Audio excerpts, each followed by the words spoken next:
আজকে আমার কিচেনের রেসিপিতে থাকছে পাস্তা রেসিপি। আজকে ডিম দিয়ে মশলা দিয়ে দারুণ মজার পাস্তা বানিয়েছি। সম্পূর্ণ ভিডিওতে থাকছে, ধৈর্য সহকারে দেখতে থাকুন, আপনাদের কাছে খুব ভালো লাগবে। কয়েকদিন আগে একটি ভিডিও আপলোড দিয়েছিলাম পাস্তার রেসিপি নিয়ে। অনেকেই কমেন্ট করেছিলেন পাস্তার ফুল রেসিপি শেয়ার করতে, তার জন্য আজকে শেয়ার করে দিলাম। প্রথমে 300 গ্রাম পাস্তা নিয়েছি। পাস্তা সিদ্ধ করার জন্য 4 কাপ পানি অ্যাড করেছি।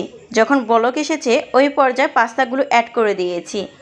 হাফ কাপ পরিমাণ রান্নার রেগুলার তেল অ্যাড করেছি, একটার সাথে যেন আরেকটা না লেগে যায়। 5 থেকে 6 মিনিটের মতো পাস্তাগুলো সিদ্ধ করে নিয়েছি। তারপর পানিটাকে ঝরিয়ে নিয়েছি, ঠান্ডা পানি দিয়ে ধুয়ে নিয়েছি, একটার সাথে যেন আরেকটা না লেগে যায়। বাই দ্য ওয়ে, আমার পাস্তা রান্না করতে যা যা লাগবে উপকরণে সব কিছু রেডি করে নিয়েছি।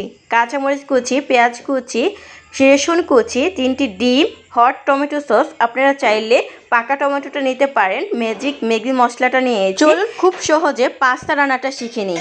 প্রথমে 2 টেবিল চামচ তেল অ্যাড করেছি, এখন 3টি ডিম অ্যাড করে দিয়েছি। এখন ঝুরি করে নিতে হবে, আমরা সবাই ঝুরি করতে পারি, এটা কমন বিষয় না।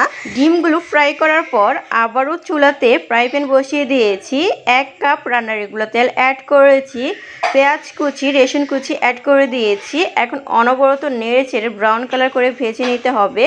যখন ব্রাউন কালার হবে, হাফ কাপ পরিমাণ পানি অ্যাড করেছিলাম, কাঁচামরিচগুলো অ্যাড করে দিয়েছি। এখন অনবরত নেড়ে চেড়ে টমেটো সসটা অ্যাড করেছিলাম, স্কিপ হয়ে গেছে, এরপর ম্যাজিক মশলাটা অ্যাড করেছি। এখন 2 থেকে 3 মিনিটের মতো মশলাগুলো কষিয়ে তারপর পাস্তাগুলো অ্যাড করে দিব। অনবরত নেড়ে চেড়ে মশলার সাথে পাস্তাগুলো এখন মিক্স করে নিব।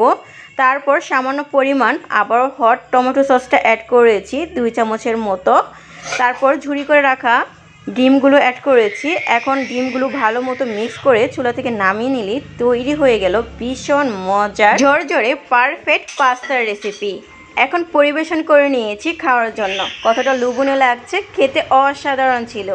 সেম টু সেম বাসায় ট্রাই করতে পারেন। বাসায় গেস্ট আসলে সন্ধ্যার নাস্তায় ঝটপট তৈরি করে দিতে পারেন ভীষণ মজার পাস্তা রেসিপি। আল্লাহ হাফেজ।